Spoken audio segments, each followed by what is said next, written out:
¿Acaso puede salir algo bueno de Nazaret? Fue la reacción de este hombre al recibir la información de que Jesús, el Mesías prometido, estaba por esos lugares, andaba por esos lugares. En la genealogía de Jesús encontramos personajes de mucha importancia para la historia, para la cultura de Israel, de la nación de Israel. Encontramos al patriarca Abraham, a Ruth la moabita, al rey Salomón, el rey David, Rahab la ramera. Encontramos muchos personajes más que son de mucha importancia para la historia del pueblo de Israel. Desde tiempos muy remotos, las personas hemos sido valoradas o tratadas dependiendo de la familia a la que pertenecemos, dependiendo de la posición económica en que estemos, dependiendo del nivel educativo, el nivel de escolaridad que hayamos alcanzado, pero también dependiendo de nuestro lugar de origen. De hecho, hay lugares que han sido etiquetados y cada vez que se habla de esa ciudad o de ese país, alguien saca a relucir un defecto que se ha convertido en popular o parte de la cultura de ese pueblo, de esa ciudad, que se ha convertido en popular, que ha ido de boca en boca, de generación en generación, y ya los que descienden, los que vienen de ese pueblo, son etiquetados en base a esos epítetos, a veces en base a esas cosas que se dicen acerca de ese lugar, de esa ciudad. Aunque Jesús pertenecía a un linaje real, nació en una aldea pequeña, en una aldea que era poco importante, y con el correr del tiempo muchos no recordaban la descendencia de Jesús. Habían pasado 42 generaciones desde Abraham, el padre de la fe, hasta Jesús. Una generación es de 42 años, lo que indica que desde Abraham hasta Jesús habían transcurrido 1764 años, tiempo suficiente para que la gente olvidara el linaje de Jesús, olvidara los antepasados de Jesús. Nazaret era una ciudad de Galilea y estaba ubicada a 140 kilómetros al norte de Jerusalén. Era poco importante, era un pueblo pequeño, estaba ubicada en una colina y era poco productiva, de manera que no tenía mucho atractivo la ciudad de Nazaret. Sus habitantes eran personas pobres, aunque muy honradas, pero pobres, y la gente valora a los demás por las riquezas.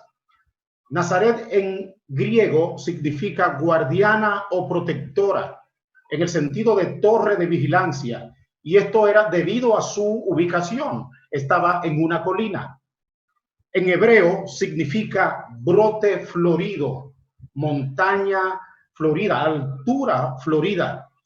Esta pequeña urbe no era bien percibida por los judíos de la época de Jesús.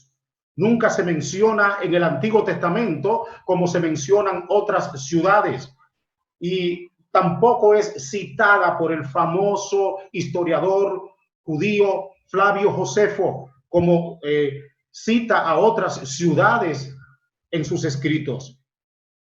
En esa pequeña ciudad de poca importancia, de poco interés económico para la nación, vivían José y María, los padres biológicos de Jesús. Ellos criaron a Jesús y en esa ciudad Jesús vivió la mayor parte de su vida. Tenían entre ellos al Mesías prometido, al Rey del universo, al Salvador del mundo, y no se habían dado cuenta. Felipe fue llamado por Jesús, con quien tuvo un encuentro, y emocionado va donde su amigo Natanael y le dice que había conocido al Mesías prometido. Y Natanael, la respuesta que le da es: de Nazaret puede salir algo bueno? El lenguaje de las personas que no son de fe, que no son creyentes, siempre será diferente al lenguaje de los hombres y mujeres de fe. Si naciste en un lugar que ha sido etiquetado como malo, los que crean que de ese lugar no puede salir alguien grande, alguien prominente, alguien que se destaque, alguien importante, alguien que sea un instrumento de ayuda, de bendición, un filántropo para la sociedad, tú puedes demostrarle lo contrario a esas voces, a esas personas. Hay personas que no creen que mereces crédito, que no mereces ningún crédito porque no naciste en una ciudad importante de la nación. No es justo que las personas se juzguen por su lugar de origen, por su país, por su nación, por su provincia, por su región. No es justo. Nazaret era una ciudad especial, muy especial, más especial que las demás ciudades de Israel. Natanael desconocía los acontecimientos de mucha importancia que ocurrieron en la ciudad de Nazaret. Allí el ángel Gabriel anunció a María que concebiría del Espíritu Santo al Salvador del mundo, el personaje más importante de la historia, el personaje más importante de la creación. Amén. Bueno, él no es creado, es un ser increado, pero lo más importante de todos los seres vivientes nació en Nazaret. En esa escondida población, el Salvador del mundo vivió la mayor parte de su vida. Allí se crió el Salvador. Allí el maestro también inició su ministerio a los fines de salvar a la raza humana. En Nazaret ocurrió también el primer intento de quitarle la vida a Jesús, el Mesías prometido. Nazaret era una ciudad profética, era una ciudad que estaba en la mirada, en los ojos de Dios, en los ojos del Eterno. En Mateo capítulo 2, verso 23, dice, y vino y habitó en la ciudad que se llama Nazaret, para que se cumpliese lo que fue dicho por los profetas, que habría de ser llamado Nazareno. Se refiere a Jesús. ¿Se dan cuenta? Era una ciudad profética. Allí se había profetizado que allí nacería el Salvador de la humanidad. En el libro de Lucas, capítulo 2, versos 51 y 52, dice, y descendió con ellos y volvió a Nazaret, y estaba sujeto a ellos, y su madre guardaba todas las cosas en su corazón. Y Jesús crecía en sabiduría, en estatura, en gracia para con Dios y para con los hombres. Los profetas, dijo el maestro, no son honrados en su tierra. La familia de Jesús, específicamente sus hermanos, no le reconocieron como el Salvador del mundo, como el Mesías prometido, hasta después de la resurrección. O sea, que ni siquiera los hermanos de Jesús sabían quién vivía entre ellos. Sin duda alguna que tuvo un crecimiento normal como todo niño, pero que tenía algo diferente. Era un embajador, había un depósito del cielo, era un representante del cielo aquí en la tierra. Es Dios, Jesús es Dios y habitó entre ellos y no se dieron cuenta. La familia no lo reconoce, repito, hasta después de la resurrección. Ellos es ahí entonces cuando se convencen de quién era el rey del universo. Jesús cargaba la unción del santo, la autoridad para sanar enfermos, para libertar a los afligidos, a los atormentados por los demonios, y aún así muchos le rechazaron como el Hijo de Dios.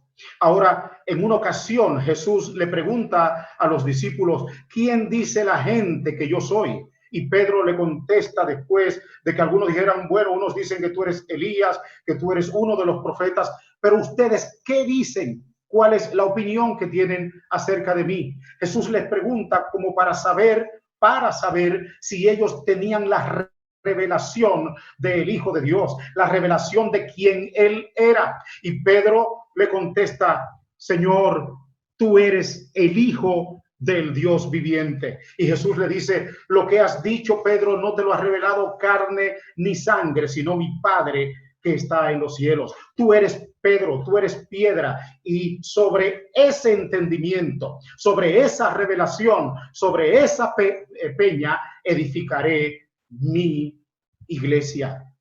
Los discípulos habían visto al Señor obrar con poder, portentos, con maravillas, con milagros. Habían visto cómo manifestaba su poder al momento de orar por los enfermos, de libertar a los endemoniados, de libertar a los cautivos. Ellos estaban conscientes de que Él era Jesús, el Mesías prometido. Muchos de los grandes hombres llamados y usados por Dios no poseían los méritos para ser aprobados por los demás.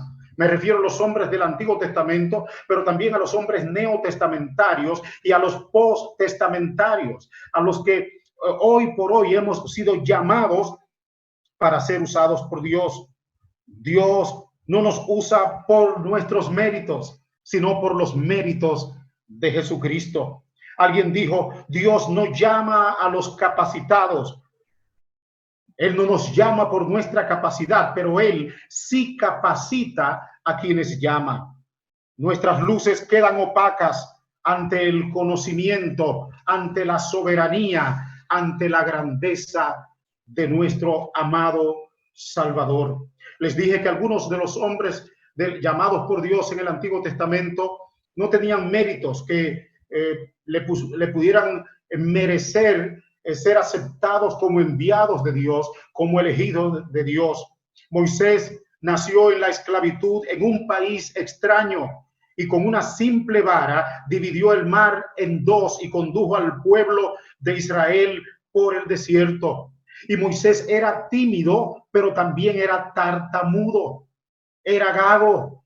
Y este hombre fue seleccionado por Dios para ser el más grande libertador del pueblo de Israel. Él es quien saca al pueblo que había sido esclavizado por 400 años. Abraham era de origen idólatra, era de origen pagano, venía de un pueblo y de una familia pagana y se convirtió en el padre de la fe, y Dios le entregó la más grande herencia que ser humano alguno ha podido recibir en esta tierra, y vivió para ver el cumplimiento de las promesas. Gedeón pertenecía a una familia también idólatra, pero no solamente eso. Gedeón era conocido por cobarde, era cobarde, pero Dios lo vio diferente. Amén, porque Él llama las cosas que no son como si fuesen. Era cobarde, pero Dios lo llama valiente y lo pone a dirigir un pequeño ejército, y con él venció varios ejércitos grandes. Mire, primero Gedeón selecciona 32,000 hombres. 32,000 hombres. Si Dios le daba la victoria con esa cantidad de guerreros, no había la menor duda de que no había sido por esfuerzo de Gedeón, el cobarde, el idólatra, el de origen pagano. Y Dios le reduce y le da la victoria con 300 hombres. Dios es maravilloso. También encontramos otro personaje de mucha importancia y también de la familia de Jesús. David fue ignorado por sus padres y por sus hermanos. Ustedes recuerdan cuando el profeta Samuel fue a la casa de Isaí, el padre de David, a buscar rey para ungirlo. Desfilaron, Isaí puso a desfilar a los hermanos de David que estaban en casa frente al profeta. Y el profeta llegó el momento cuando se enamora y dice: este es el hombre. Lo ve fornido, lo ve fuerte, con experiencia de guerra, y creyó que ese sería el próximo rey de Israel. Pero el Señor le habló claro y le dijo: a la verdad los hombres ven lo externo, ven lo de afuera, pero yo veo el corazón, y los desaprueba a todos. Entonces el profeta se ve obligado a preguntarle a Isaí: ¿no tienes otro hijo? Y es entonces cuando el padre recuerda: sí, tengo al menor, tengo a David que está cuidando las ovejas en el campo. Y el profeta le dice: mándalo a buscar, porque no nos sentaremos a la mesa a comer hasta que él venga. Algunas personas te han ignorado, algunas personas te han subestimado, pero Dios tiene planes contigo, y los grandes, los importantes, los atractivos ante el ojo del hombre no podrán sentarse a la mesa hasta que te manden a buscar a ti y tú seas el ungido de Dios, el ungido de el Padre. Van a preguntar por tu nivel académico, van a preguntar por tu historia, van a preguntar por tu familia, van a preguntar por tu condición económica. Y hay gente que solo se va a acercar a ti cuando tengas esos valores, entre comillas, esas cosas que le son valiosas a ellas. El día que pierdas en la buena posición, el día que pierdas el dinero, el día que pierdas la fama, los que te aplauden te van a rechazar, se van a alejar de ti y se van a convertir en tus peores enemigos, porque eran atraídos por lo que tú representas o les representabas, eran atraídos por sus intereses. Pero quiero decirte que para Dios todos tenemos valor, no importando cuál sea nuestra condición económica, no importando cuál sea nuestra condición social, no importando cuál sea nuestro origen. Dios escoge a los viles del mundo para avergonzar a los sabios. En las manos de Dios, lo más vil toma valor, toma importancia, toma significado. Dios perfecciona su poder en nuestras debilidades. Así que si tienes limitaciones, si crees que no puedes, quiero decirte en el día de hoy: no depende de ti lo que va a pasar contigo, depende del Dios que te llamó, del Dios que te seleccionó, del Dios que te tomó en cuenta, que pensó en ti, aleluya, para usarte para gloria y honra de su nombre. Los despreciados por la sociedad es material de primera, es materia prima para Dios, materia que Él utiliza, que Él usa para mostrar su gloria, para cumplir sus propósitos en la tierra. En muchos casos, solo aquellas personas que se creen buenos para nada, que se ven sin futuro, que se ven sin importancia en la sociedad, pueden llegar a cumplir sus planes, pues es a raíz de sus limitaciones físicas, económicas, intelectuales, que muchos se dan cuenta que son importantes y útiles para Dios. Tal vez algunos te ven poco importante, pero no te detengas a escuchar sus voces. No te detengas, que eso no direccione tu accionar, que eso no limite el sueño de Dios y tus sueños en esta vida. No escuches esas voces. Todo aquel que habla mal de ti, que habla en contra de ti, es un admirador. Lo hace porque no ha podido llegar a donde Dios te ha llevado. Lo hace porque quiere ser como tú, porque quiere poseer los dones, los talentos, las habilidades que tienes, las habilidades que Dios te ha dado. Así que tus grandes detractores son tus más grandes admiradores. Así es. Algunos te ven poco importante, y no te detengas a escucharlos a ellos. Tampoco te detengas ante las limitaciones que sabes muy bien que posees. Aprende a avanzar en dirección contraria.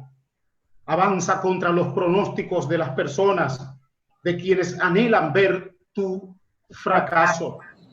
La importancia de Jesús no dependía de Nazaret, sino de quién es Él. Hijo de Dios. Tu importancia no depende del lugar donde naciste.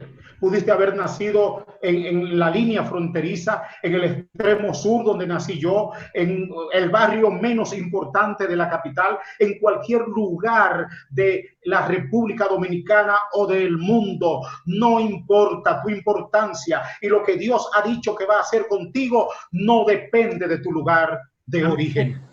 Aprende a avanzar, avanza en dirección contraria, vuela en dirección contraria. Los aviones vuelan en dirección contraria. ¿Usted sabía eso?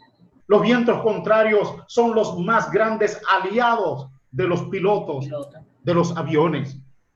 Los vientos contrarios son favorables para nosotros porque nos ayudan a avanzar y a llegar a nuestro destino profético.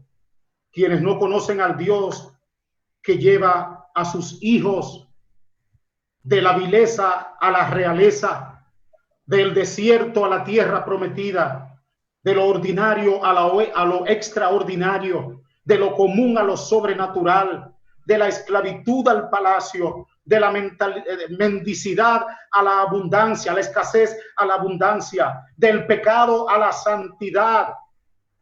No conocen a Dios, el que convierte las vidas destrozadas por el pecado y que las lleva de una vida destrozada a una vida restaurada, pero no solamente a una vida restaurada, reconstruida, sino a una vida en capacidad de restaurar a otros que han sido destrozados, que han sido maltratados por Satanás y por el pecado. Tienen un lenguaje diferente al lenguaje que tenemos nosotros, los que sí sabemos que Dios nos lleva de la vileza a la realeza, del desierto a la tierra prometida, de lo ordinario a lo extraordinario, de lo común a lo sobrenatural, de la esclavitud al palacio. Pregúnteselo a Mefiboset, que era inválido de los dos pies. La Norsa, su cuidadora, su nana, lo había dejado caer cuando ésta huía para que no fuese eliminada completa la familia de Saúl. Y estaba ahí en un lugar triste, en un lugar tétrico, en un lugar donde no todos, muchos quieren vivir, en Lodebar, tierra de dolor, de fracaso, de llanto, de miseria, de escasez, de burla, de violencia. El Señor usa a David el rey, lo manda a buscar con Siba, y viene y lo trae y lo limpia y le cambia las vestiduras y lo sienta junto con él en la mesa que le correspondía, en la mesa que le pertenecía, porque era la mesa del rey, de su abuelo Saúl, de su padre Jonathan. Dios es quien nos recoge, nos levanta. No importa que hayamos tocado fondo, no importa cuán bajo hayamos caído, Dios nos levanta y nos lleva a lugares altos y pone nuestro pie sobre peña. Solo valorarán a las personas por lo que ven aquellos que no conocen al Dios que restaura. Los van a valorar por su historia, por el lugar de origen, por su condición económica, por su apariencia física, y los van a rechazar. Pero repito, Dios es experto tomando lo rechazado del mundo como materia prima para manifestar su gloria. El desecho del mundo es material de primera, repito, para nuestro Dios. Dios es quien sana nuestra historia. Dios es quien sana nuestro lugar de origen. Dios es quien sana nuestra familia. Dios es quien sana todo aquello que necesita ser sanado. Dios cambia lo que no sirve. Él es quien restaura lo perdido, lo maltratado por el mundo. No te avergüences de tu pasado. Si en tu familia hay prostitutas, no te avergüences. Tú eres nueva criatura en Cristo Jesús. Él te cambió el nombre, te cambió el pedigrí, Él te cambió la estirpe, te cambió el abolengo y ahora eres ciudadano del cielo. Ahora eres hijo de Dios y nadie puede echarte en cara que tu familia comete errores. Puedes tener una familia de alcohólicos, de narcotraficantes o de personas que han sido perseguidas por la justicia, pero tú eres nueva criatura, tú eres nueva creación en Cristo Jesús, y Él no solo te ha sanado, sino que te ha llamado para sanar la historia de tu familia. Él te ha prometido un futuro glorioso. Él nos ha prometido un futuro glorioso. Quiero orar contigo porque a veces arrastramos esos bultos del pasado que nos impiden avanzar y llegar a donde Dios quiere llevarnos. Quiero orar contigo en este momento.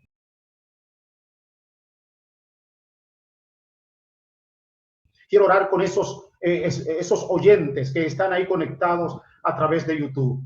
Te invito para que inclines tu rostro a los fines de que no te distraigas y hablemos con el Señor. Padre eterno, en el nombre maravilloso de Jesús, te doy gracias por el privilegio de haber compartido estas palabras con mis oyentes. Te pido, Señor eterno, que si alguno de ellos ha estado luchando con su pasado, ha estado arrastrando ese pasado pesado que le impide avanzar, que le impide lograr metas en la vida, que le impide hacer las cosas para las cuales tú le has destinado. Señor eterno, que trates con él en este momento y que ellos puedan tener ese encuentro que tuvo Felipe, que tuvo Natanael contigo, y su vida sea cambiada, su vida sea transformada y su lenguaje, su accionar, su forma de ver las cosas sea cambiado. En el nombre maravilloso de Jesús, te doy gracias porque sé que vidas están siendo restauradas en el día de hoy. Señor, gracias. En tu nombre oramos, Dios. Amén. Amén. Gracias por escucharnos. Gracias por este tiempo en la presencia de nuestro Dios.